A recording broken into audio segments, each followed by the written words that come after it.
Rolling. Rolling na In the yan. deep. Rolling the dip. Anytime, sir.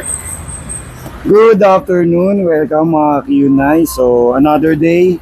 Another blessing para sa ating Kyun Sonra unboxing. So, ang unit nga pala ng customer natin is Fortuner 2016.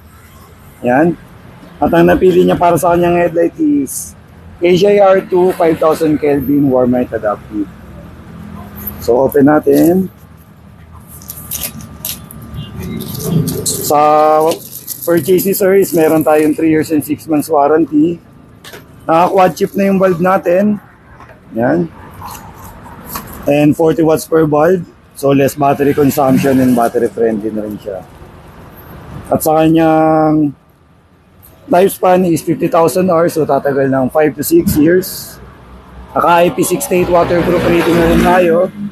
If ever na magpa-engine wash or mababad sa baha, is safe na safe pa rin yung bulb natin. And 100% plug and play lang din po siya. Yun.